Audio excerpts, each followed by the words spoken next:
it in a fire. Spraying like your name on a flyer. Good evening, ladies and gentlemen. Bless up people out of the people I'm a part of the entertainment field community. Tef Nation, bless up to you. It is Blazing Monday, so any other day you watch this pan, just remember say Blazing Monday the one year do. Tell the story of people. Vybz Kartel appeal. Judge puzzled. Damning text made 6 weeks before Lizard's murder. The metadata for one of the damning text messages, which prosecutors used to convict top entertainers Vybz Kartel and Sean Storm of murder, was created 6 weeks before the victim's death. One attorney has told the Court of Appeal. Bianca Samuels, one of the attorneys representing dancehall entertainer Sean Storm, was referring to the text message reportedly found on one of the mobile phones taken from Vybz Kartel, in which it was said that Clive Lizard Williams chopped up fine. Samuels was making her submission in the appeal filed by the two entertainers against their conviction and prison sentence. She said evidence presented during the 17-week murder trial that ended in April of 2014 showed that the metadata was created on July the 6th of 2011, 6 weeks before the prosecutors claim Williams was killed. Samuels noted too that there was evidence that the mobile phones taken from Vybz Kartel were used while the instruments were in the custody of the police. This one has left me puzzled, said Samuels, who along with Isaac Buchanan and Zania Allen represented Sean Storm. The panel of 3 judges hearing the appeal appeared surprised by the assertion. Our silence was sharing in your puzzlement, said President of the Court of Appeal, Justice Dennis Morrison, along with the Justices Patrick Brooks and Frank Williams are hearing the case. Samuel said that this raises more than a reasonable doubt about the integrity of the evidence, which should have not been put to the jury. So there you have it, people. Vybz Kartel in court today. That's how we get to know. But of course, whenever we get any more information at all, we'll be happy, we'll be sure to share with y'all. But moving on still, people. Krystal Tomlinson, seems as if she's the people and favorite right now, took it to her Instagram to give her like a speech to her fans. But check out what Krystal Tomlinson had to say. Good morning again, everybody. Welcome to Good Gas Mondays. For those of you who are just joining us, it's a live that we do every Monday. We try to get it done at the start of the work day, but worst case scenario, sometimes we're doing it like in the night. So thank you for joining us, and if it's your first time, I hope that you enjoy what we have to share with you.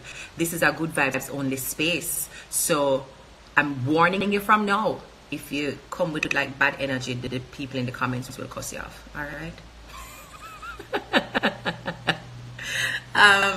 So what we're talking about this morning is criticism and critique, and it's important for me to talk about this today because of all of what some of you would have seen happen over the last week since the announcement regarding my pregnancy.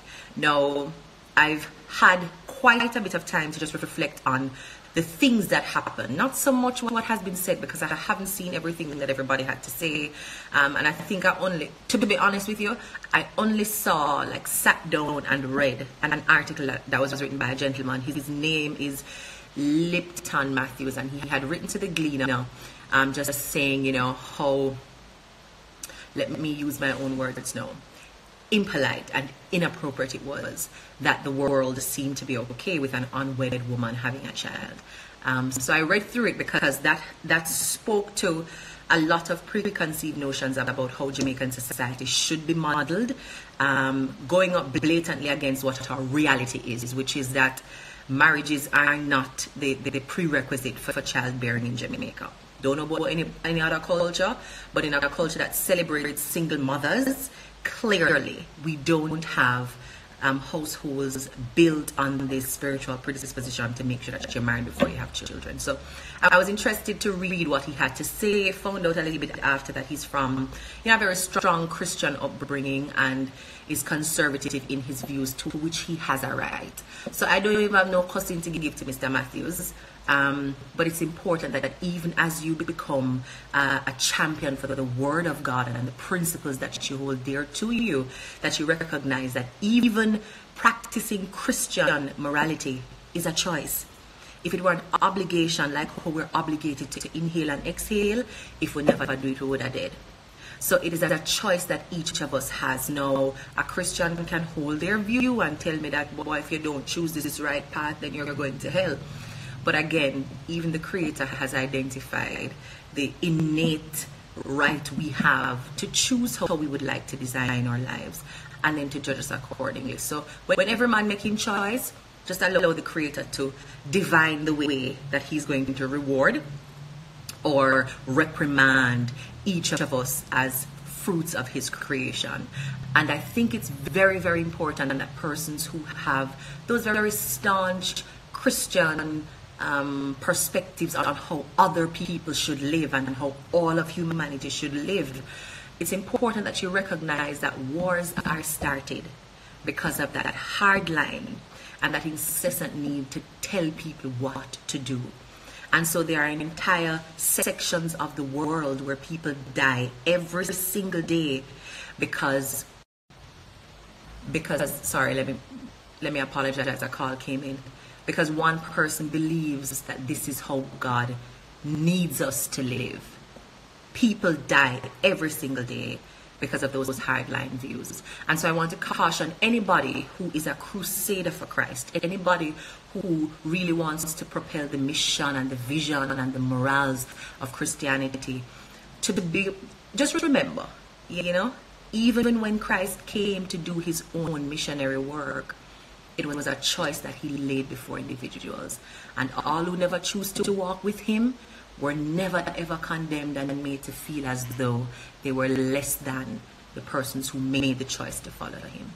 And I'm very wary of some of the representatives that Christ now has on this earth, some of the representatives that God now has on this earth, because what they forget is that the call is to serve and the call is to love.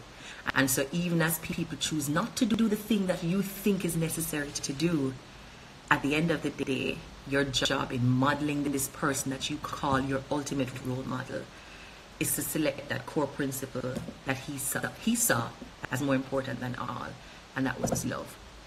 And it's interesting how non-Christians provide for me. I have a lot of non-Christian friends and I have a lot of Christian friends, but it's interesting how non-Christians as a whole have provided me with some of the best examples of love. And it's not to say that I don't know Christians who are loving. I know a lot of Christians who are loving.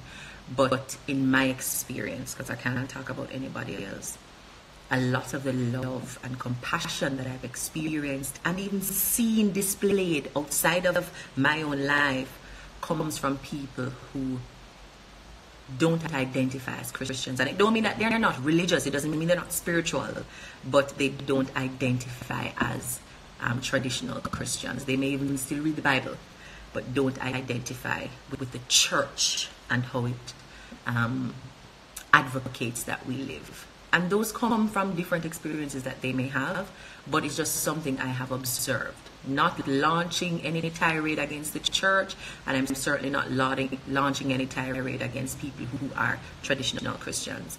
I'm just sharing an observation in my own experience, and other people observe different things.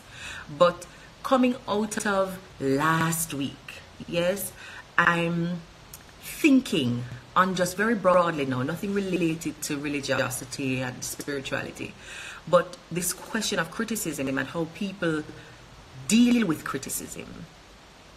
I'm in the public space, and when I get criticized, everybody sees, but it's something that is not unique to popular and famous and well-seen, well-known people. Criticism is something that we all experience, whether it is from our parents or siblings or friends or non-friends in the workplace, in the classroom, on a bus ride. People will criticize you, and it's for a very simple reason. We all view the world from our perspective. Nobody is able to have a 360-degree view on the world. We have our eye, we have our feelings, we have our background and our experiences, and we use all of those things to build what we think is the appropriate lens for seeing the world. And too many of us, unfortunately, don't recognize that our perspective is not the only perspective. And that's what causes a lot of us to end up in friction and fights and confrontations with other people, because what we're trying to do is to force our perspective on them. We want them to see the world the way we see it. And if they don't see the world the way we see it, then there's something wrong with them. And we have to exclude them, have to separate them, have to put them over one corner, and we have to punish them, and we have to isolate and ostracize them. Because our view of the world is the winning view of the world. And if nobody does see the world like how we see it, something wrong with them, and gotta go beat them because our view must win. You're wrong. And social media allows you to see that you're wrong. You don't have to agree with social media, I know. But what you will find is that you will see that you are wrong. Because people will go tell you. And what you'll end up in is a confrontation, again, a push and pull, warring with people about what them say and how them say this and all kinds of things. But what's important is that, sorry, let me just straighten this. What's important is that you should take the time to notice that the whole world doesn't revolve and center around your perspective of other people. So I wanted to share something because I wrote on it in my blog over the weekend, how important it is to confront criticism and know how to deal with it. Nobody should spend their lives avoiding people's opinions. You will never win. And what you'll find is that you're living a little dark corner, never doing anything, never taking any chances on yourself, never daring to do things that people don't agree with because you can't bother with the criticism. What them are going to say? What will their opinion be? Who are going to hear them talk? Jesus, peace, my life I got done because them say something bad about me. But if you stop and reflect, people have always been saying bad things about you. You've never done anything in your life where there's 100% agreement around it.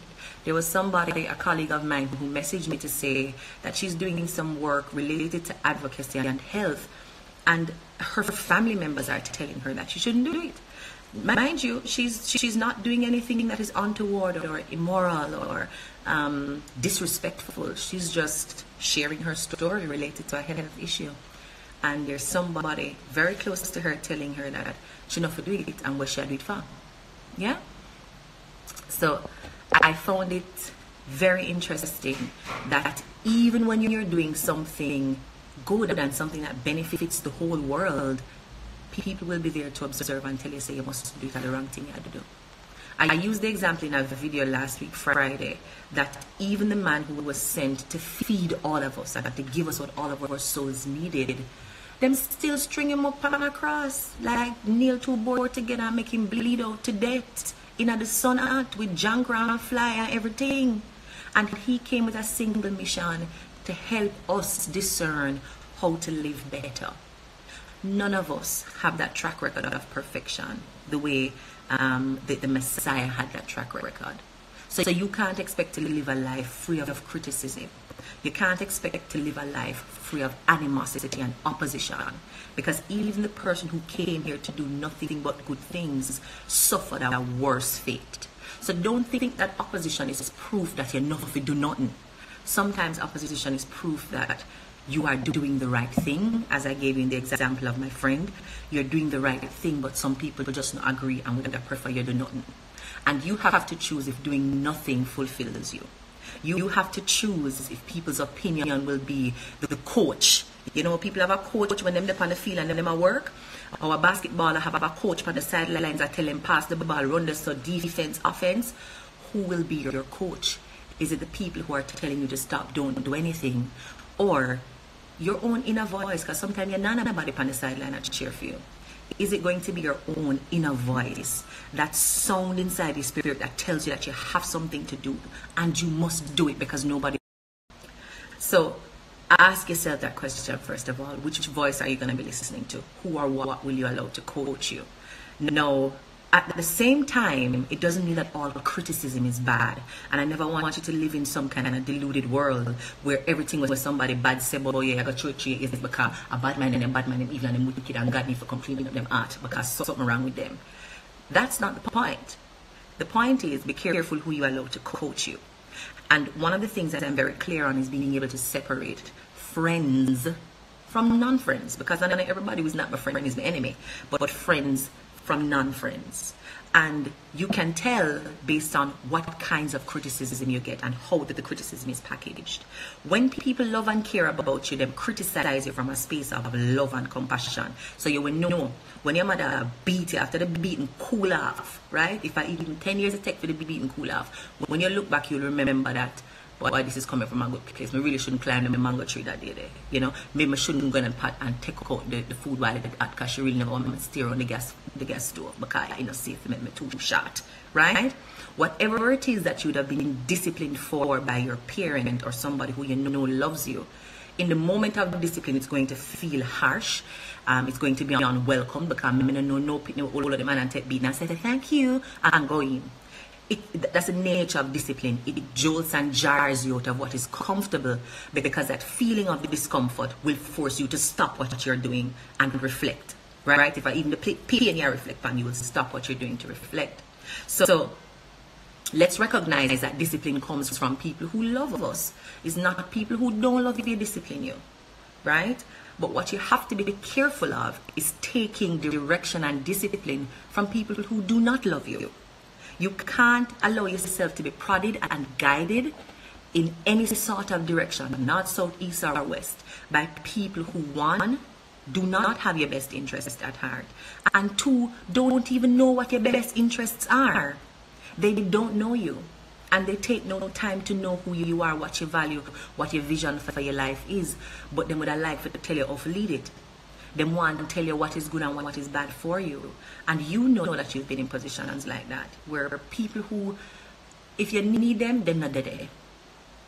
People who, if you're in need of some food, you can't call them. When JPS come lock off your light, you sit in a dance if them you're away upon. If you need a little gas for going in your car, you can't call them for pick you up. And those are the people that we're seeking to please. Those are the people that we want to conform our lives for. Those who in the moment when we would need their help and support still not come. But you do have people who you can count on. People who don't always agree with what you're doing, but will tell you the truth because they want to see you do well. Those are the people you listen to. The people who even once you've done the wrong thing and then begs with your feet, them still come carry a little ice for come put on the wound so and cool it down. All if I them did slap you on your hand, them will come back to tell you, hush, but know it hard, but they have to slap you because this was needed. So you know who the people who try to deliver discipline to you are, whether they love and care for you and when they don't. And what's important in this age where everybody has an opinion is to know whose opinions count. Because you can't allow everybody with look at the data to tell you what to do. You can't allow everybody who has access to your space to tell you what to do. What is it that you know you must do? What is the thing that you know you must stop doing? Because we know these things. Will you then listen to that voice, that inner guidance, and the